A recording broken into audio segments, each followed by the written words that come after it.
What I do, or the work that I do, is designing interactive environments and considering how people can participate and have a role in the stories that are told around them. It's basically making connections with people. And there's a method to this. With Melissa Mangiat, one of the partners at Daily Tous les Jours, 10 years ago we started working together and developing a methodology to consistently create these kinds of environments where people can connect. And so what I'd like to share with you today is some of that methodology, some of my projects that I worked on to see it, how it works in action, and for us to collectively make our own. So first, just thinking about what we mean when we want people to participate. What's going to make it good? Is it when we get people to do what we want them to do? Are they going to watch or even observe what we're doing? Is that good enough? Does that qualify as engagement? Or is it when we get them to do what we want them to do? Do we give them the power to change something? Do we give them the ownership over it? Do we want them to share and remember and tell people afterwards? Do we want them to join to be part of a group who maybe does the same thing at the same time together? Or do we want them to be transformed? Maybe they change their behavior and do things differently afterwards. Identifying this from the outset is how we start to define success.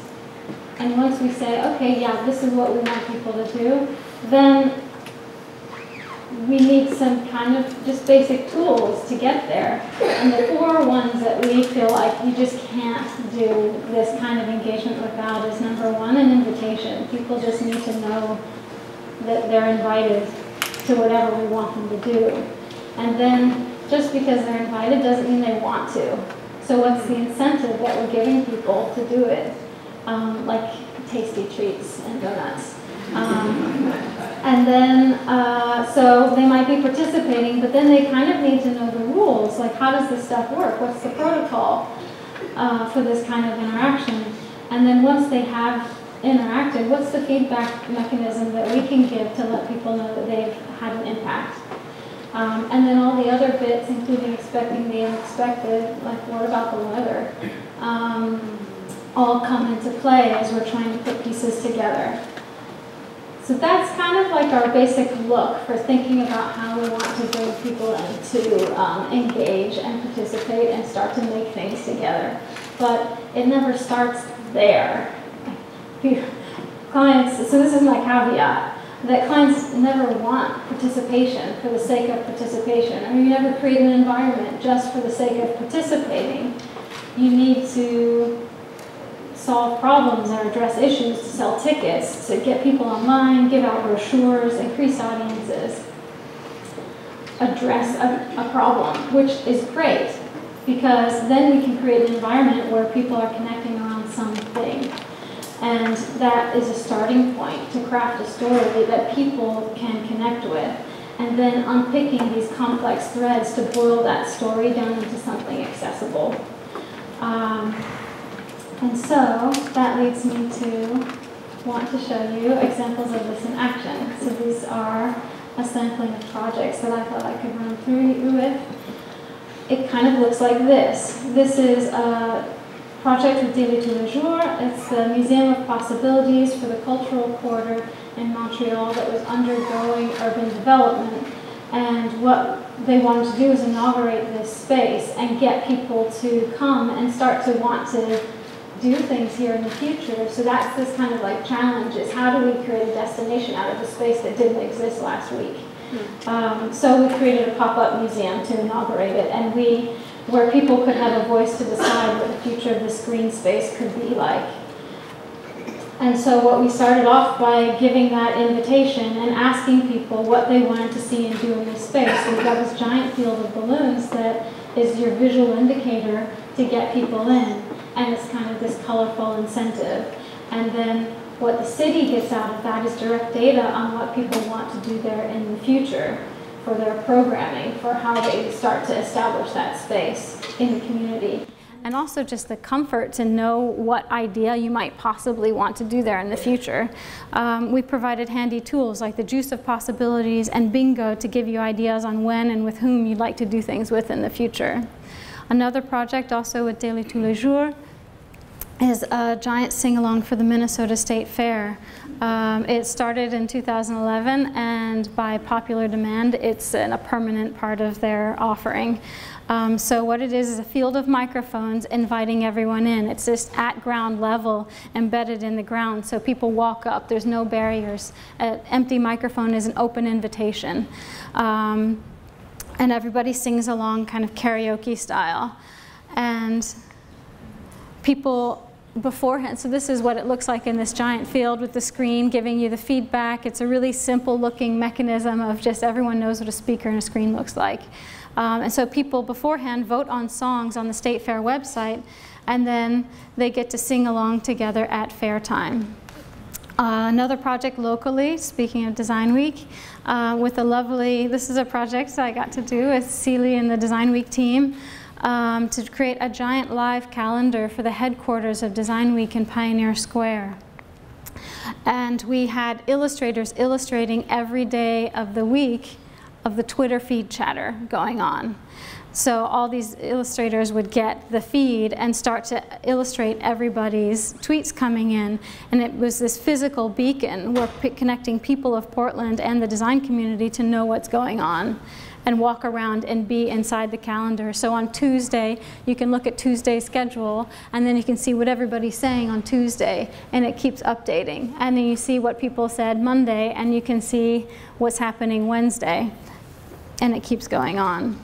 Another project that was first at the Portland Art Museum here and recently for the Walker Art Center is a hotline where people can walk in and ask any question they can think of and pick up the phone and talk to experts in the art world. So what it did was connect this institution with people, and I hope you can read some of those, just like what everybody's questions were and what the answers were that they wrote down. But it becomes this window, this kind of valuable window for the institution into what people are thinking, getting really honest questions from people that you could never get in a group setting or group tour.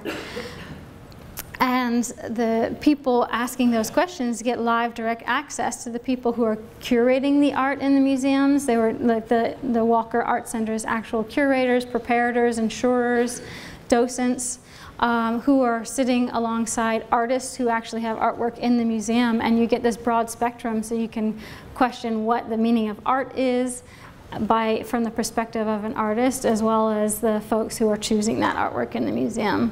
So I thought I'd walk you through one project in depth because it's a special project that's live right now, and it's for OMSI. And it's called Nano Land, and this is how it started. OMSI has a sponsor who makes these amazing, crazy machines that we can see to make us be able to see at nanoscale. It's called electron microscopy. It's complicated and abstract. This is the kind of machines that we're working with. You can't even have dust in the room, which is almost impossible. So things are happening in our physical world that no one except these few scientists could ever see without these machines. So this is what we're looking at for these kind of like, what do we do to make this stuff accessible? So scientists take their sample, put it in these huge complicated machines, and output images that you can't figure out unless you're a nanoscientist. Plus the scientists were using just non-Merriam-Webster vocabulary to describe it. And you can't decipher what you're looking at even. So all of this stuff needs to be decoded. So what we did understand was that they were using these machines to see things that were smaller than light you couldn't even use light to see them. They had to use other beams, which are electrons. So it was like these magic, basically it's a magic portal into other worlds. And our scientists were like our hosts to be able to let us have access. So we started asking them, okay, if I'm looking at this, if I'm using the microscope and this is my magic portal, if I could zoom down at nanoscale and see in your world, what would it be like? So talking with Claudia and Danielle at the OHSU Biomedical and Engineering Center, we asked them, what would it be like? And they're saying, okay, so if you're small enough to fit inside a cell, it'd be like walking through a magic forest wonderland. And you'd scream. It's so exciting. You'd see, what is that? What is that? It's the most beautiful thing I've ever seen.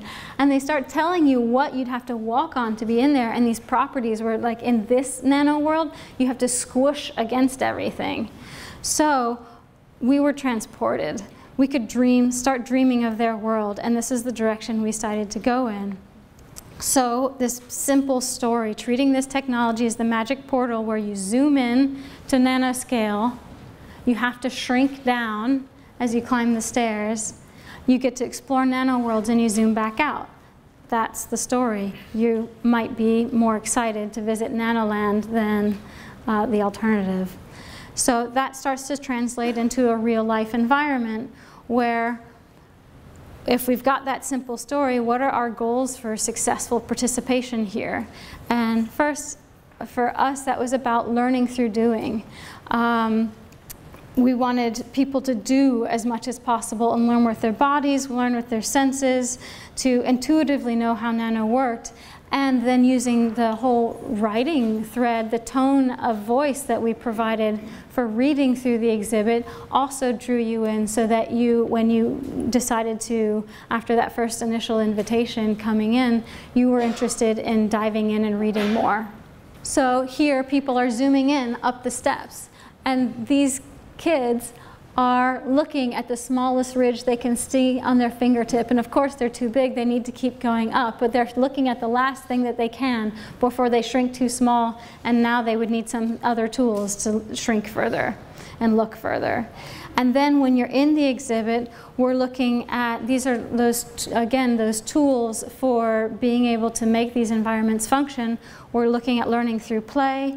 We're giving rules and instructions on the floor so you know what you're doing. These kids are trying to work their way through a metal alloy, and they have to hold hands to get through so that they're equally distributed to make the perfect alloy mixture. And then the invitation in each of these rooms is kind of like candy-colored, large, satisfying to touch pieces as invitations to want to keep going through. And using your senses as another tool, touching, bouncing. Here you're a virus in a pool of acidic acid, boiling acid, where these creatures live at microscale, these viruses, and you have to bounce through and finally hit a host cell that you can latch onto and start to, you know, be your virus self. So then when she does this, she's grabbing onto the host cell and there's a squeaker, so she's got her feedback mechanism to know that she made it, and now she gets to reproduce. And then just those juicy colors, those incentives that invite you in. So here is where we're introducing ways of seeing and Nano Land. And we want you to know how these electron beams get shown onto things and make us understand how to see. So here, just imagine, this is only, you know, our normal spectrum. Imagine if that rainbow got expanded out to 118 times. That's how a spectrometer works, and that's one of the ways of seeing in Nano Land. And then we've got these spaces that you're weaving through, these incentives to kind of go through the maze. Just using your kind of gut feeling of intuition, but also a little bit of fantasy together, mixing that together so you are starting to be drawn in to want to learn how these things work. So in the end, for OMSI, that ended up just immediately increasing. It's only been up a few days, like just less than a week, or maybe a week now. That's increased traffic significantly in this area for them compared to the previous use of this space. So all of those invitations and incentives to get people to draw through are working. So today, with you, back to us down here, our time, and the power of 200 strangers, I believe we all know this stuff, just as humans. These are things that we know and can tap into. So what I'd like to do is an exercise with you guys where I think I don't know if the lighting's okay. If you guys in the back think you can actually see if you wrote something down, then we'll keep the lights the way they are. So I want to do an exercise of two things. One is thinking about magic you already know about, and two, we're going to create two giant lists, magic and tools. Magic you already know about, tools you already have. Should be easy.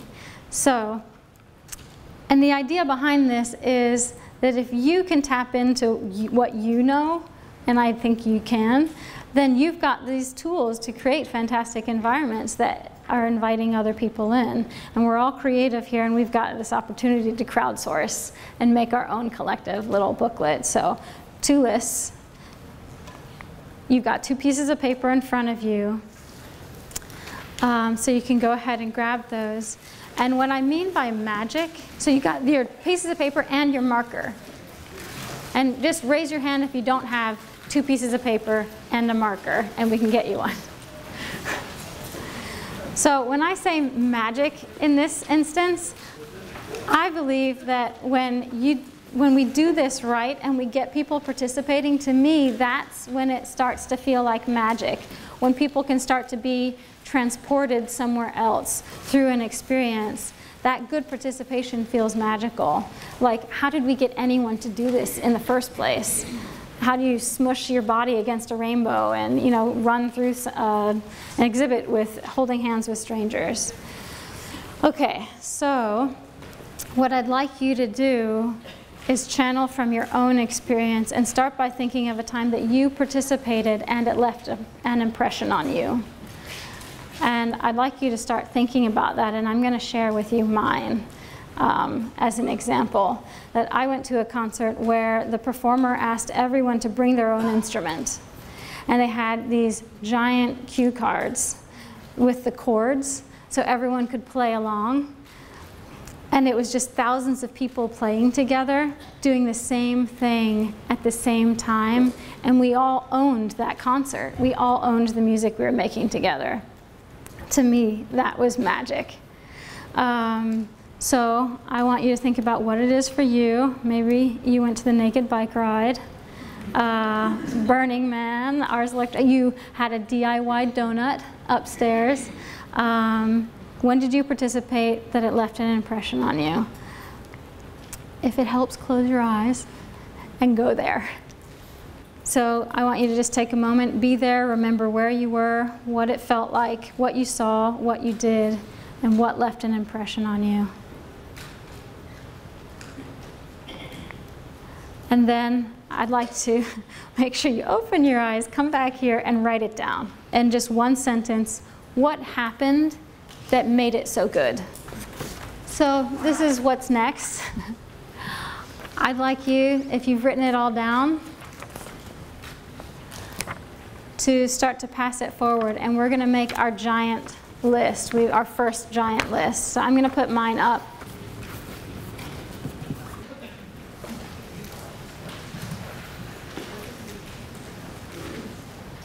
You can just start passing them down, and we've got folks in the front who are going to grab them, and we get to start making our lists. These are good, guys. We get to experience another reality. I like it. Thank you.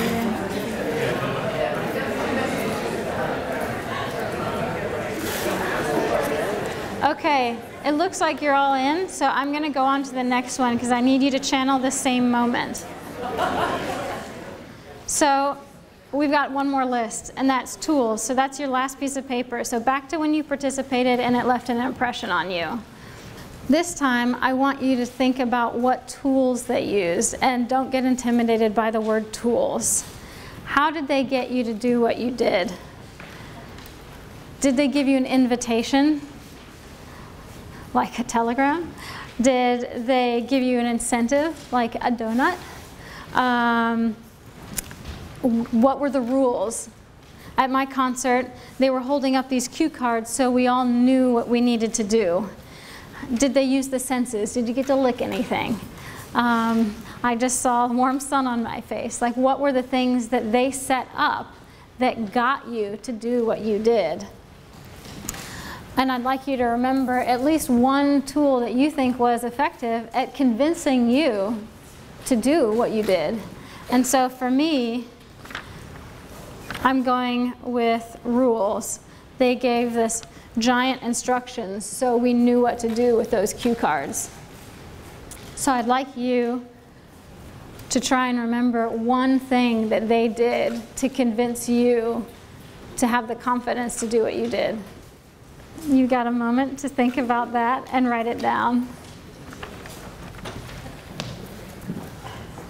Okay, if you've got them ready, start passing them down.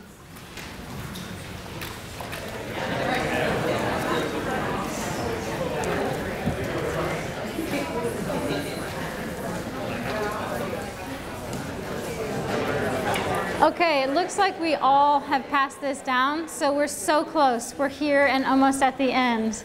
And the last thing that I want to bring up is, so we've got magic. Magic is criteria for success. All of these describe a successful environment that was able to get you to engage. Those same things are things that we could flip around and start to say, how do we replicate that for criteria for success in the future? And then all of those tools are tools that were effective enough to get you to do something. And those are the same things that we could turn around and start to use to create these same kinds of environments. And we get to mix them all around. That's the beauty of it after we've made our collection. The last thing that I want to put into our collective consciousness of how to create these environments where you can get people to come out and invite them in and collaborate are your allies. How do you consider a room full of strangers your allies and your collaborators, like you guys here today? You may have noticed when you got your coffee or your tea that you inadvertently became a character on your cup. All of those are these stamps of words, of characters that you take a moment and look. So everybody has different roles, and you guys might not have been willing participants today, or you might have been misinformed about what you thought you were going to do today. You might have accidentally written the wrong thing and now you're an errorist. Maybe you are a completely prepared participant and you're a co-conspirator. Everyone has different roles and assumptions that they bring to any kind of environment, and my philosophy is to embrace that and use them. So what I'd like you to do is come on down, and what I have for, this is like the mini Oprah moment, is we have a booklet for everybody here so we can make magic, and you've got the list that I've had slides for of what good participation might look like, which we can fill in that list because we've got this huge wall of our mega list that we did together. So you can choose what you want and write it down. You've got tools for magic making, and you can write in the ones that you love from today in the space to write it down. And then you've got allies, and you can think of your own, or you can take anyone that you've seen on a cup, and all of them are here as stamps to fill in. So I'd love for you to come down and make a giant list that's yours together. Thank you.